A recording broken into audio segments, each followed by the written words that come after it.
I need coffee. It's been a hefty and long 24 hours with the Switch 2. Let's talk about it.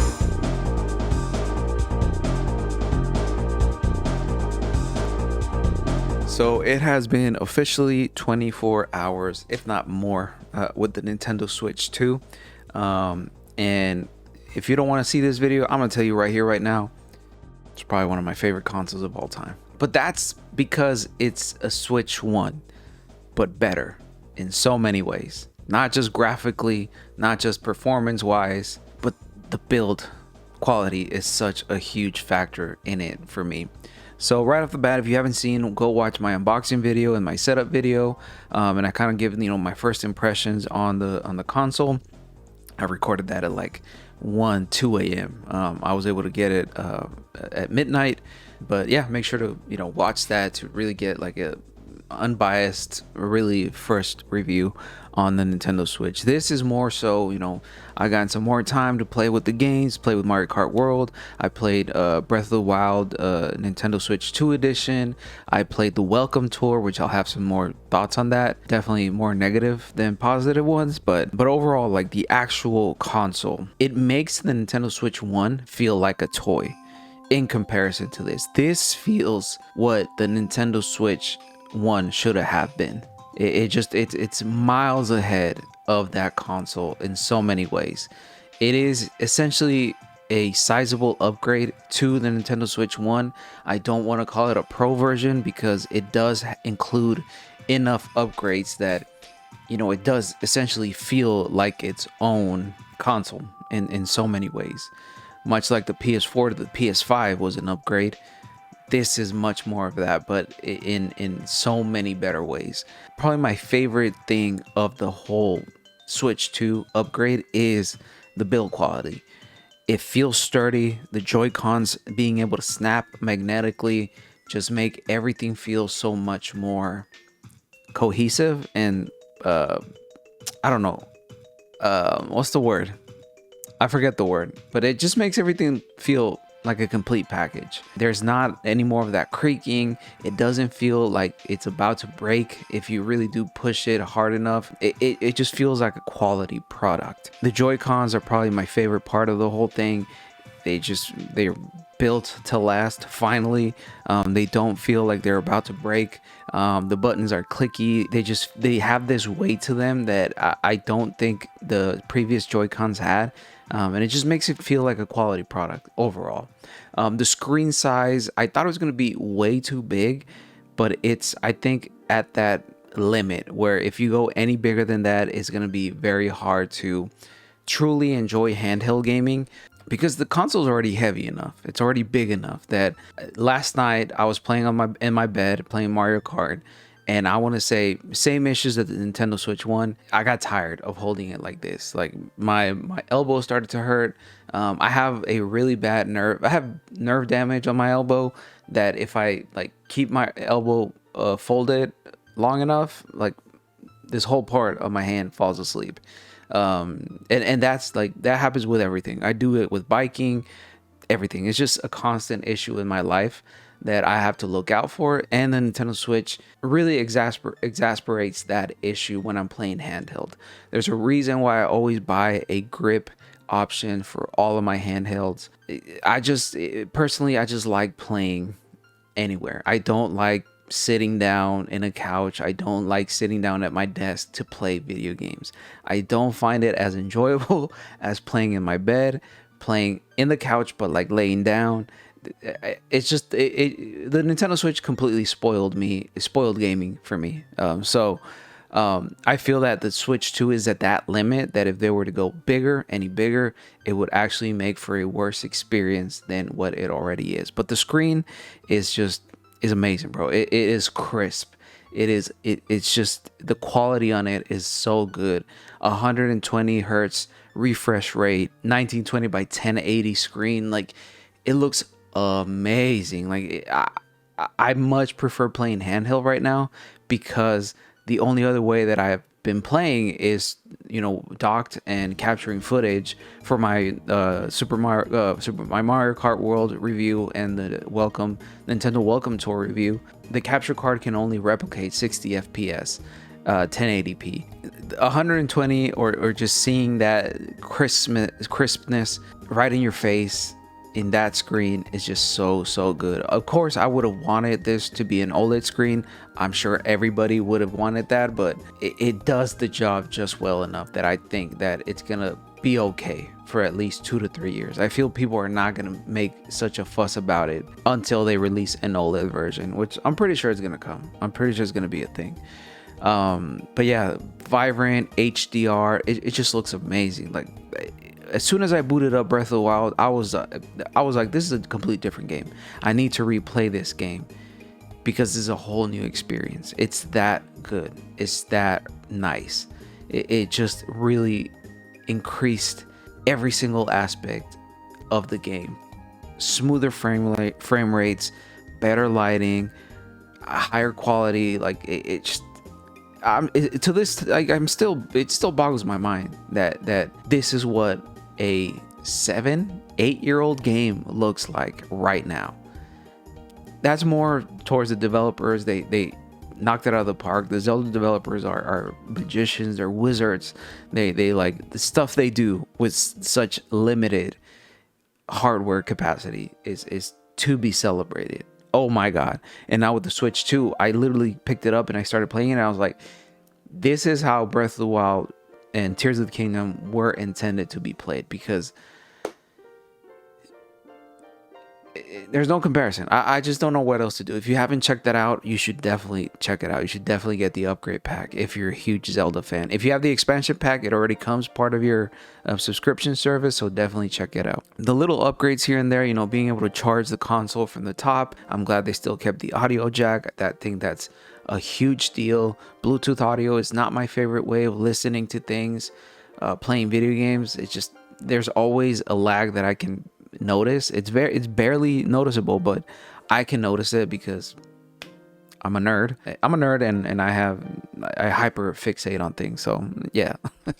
I mean, the obvious like upgrades to the games, like Mario Kart World does indeed look like a next gen game.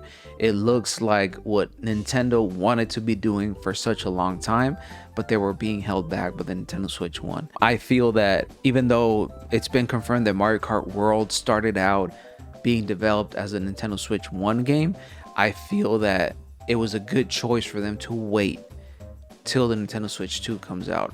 Yes, over 10 years playing the same Mario Kart game isn't the best thing in the world, but when you release a product of this caliber and this well made, you understand the reasoning behind it and the justification of waiting until that game, until the Nintendo Switch 2 is released. Performance, you know, just amazing. And again, I don't want to sing the praises of the Nintendo Switch 2 based on just how well the eShop works, because that is such a minimal thing and such a fundamental thing that saying that the eShop finally works is a good thing, I think is not being fair and is not being just. I feel the eShop should have worked regardless on what hardware you had. It's an eShop, it's a storefront, it's a digital storefront. I know you got to load all this information, you got to load all these games, which are thousands upon thousands of games on Nintendo Switch, but it's still just it's an interface. Like, it should not, if you have good design teams, if you have good web developer teams, if you got a good network and a good infrastructure behind it, it should work. You're Nintendo. You're at the top of the very food chain when it comes to gaming. Why is the eShop, where people literally go to give you money, not working? It's unjustifiable. I think it's a little silly to sing its praises over that, but at least it works now. At least it's fast enough. At least it's responsive. It's clicky. Load times on the eShop, load times on games. It's just amazing. It's just a full overhaul of all the shortcomings of the Nintendo Switch 1. Now, I'm not an engineer. I don't claim to know how these things work, but I'm very interested to understand why the Nintendo Switch 1 wasn't this. I know technology increases, technology changes exponentially, yada yada, but I feel like with what we've been playing since 2017 to today, even though the upgrades, I don't want to say they're minimal because they are substantial, I'm very interested to see why this wasn't possible back in 2017. I know consoles don't release the same day they're engineered and designed. I know there's years behind that of research and development, but I would like to understand what the specific differences are. I know it's chip based. I know there's battery designs there, battery technology that's been better. I'm just at a loss of words right now. My brain is fried from just being, up for like 24 hours playing this thing. I know battery technology has been improved upon. I don't know. I may be being a little bit too critical just to be critical. I think they call that not cherry picking. I forget the term. Jesus Christ, bro. My brain is completely fried. Nitpicky. I'm about to end this video right now. But overall, I think this is a substantial upgrade to Nintendo Switch 1. And I think it is a upgrade substantial enough to call it a next generation. A lot of people are not going to agree with that, and I don't blame you, because it is essentially just another Switch, just better, more powerful, and I'm okay with that. I'm happy with that. This is what we've been wanting since 2020, if I'm not mistaken.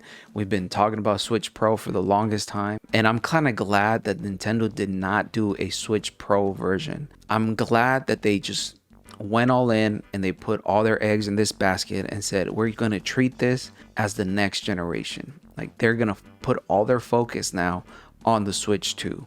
It's not, it would get really, really complicated trying to develop games for both the Nintendo Switch 1 and a Switch 1 Pro version, because we've seen it with the PS4 and the PS4 Pro. Some people get left behind. But when you do a Switch 2 and you really differentiate between the two consoles and the two generations and treat them as their own separate thing, that opens up a lot more possibilities for developers to focus on developing for this console. It makes everything a lot easier to kind of divide and developers to develop for that specific console while still being able to provide, for example, a Switch 1 version of the same game. You don't leave people hanging. You don't leave people behind. So I feel that this was a good way forward for Nintendo to go, because it'll make it feel like a better console. It's gonna make it feel as as people are actually getting bang for their buck, getting value out of this new console, because Nintendo's putting attention to it and focusing on it and just making sure that their attention is all on that. Overall, I'm extremely happy. I cannot wait to start traveling with this thing. I'm just waiting for my Switch grip and my case, because I'm really worried about it. I saw Jerry Rig everything destroy a Nintendo Switch 2, and it hurt my soul. It was very harsh to watch that, but it just tells me just how delicate this thing actually is, even though it feels like such a robust piece of hardware. But folks, please let me know down in the comments below if you have the Switch 2. What are your thoughts on it so far? Both positive, both negative, both neutral. I don't really care. I really want to start discussions, good faith based discussions, okay? I'm not here about all that trolling. Let me know down in the comments below what you think of the Nintendo Switch 2 so far. Folks, I've been True Fernie. If you like this video, go ahead and give it a thumbs up and subscribe. If you didn't like this video, go ahead and give it a thumbs down, because believe it or not, every single bit helps. Links to my socials are down below. Please make sure to follow me on Blue Sky, where I spend most of my waking hours talking about gaming right now, talking about the NBA Finals. Insane. Pacers, Halliburton, last second winning that game. Just game one. It's incredible. This is going to be one of the best NBA Finals of all time. Mark my words, bro. So please make sure to follow me over on Blue Sky. But folks, please take care of one another. But most importantly, take care of yourself and this expensive ass handheld. I guess I'm still gonna be real. It's expensive. It's an expensive piece of hardware. Take care of it. Peace.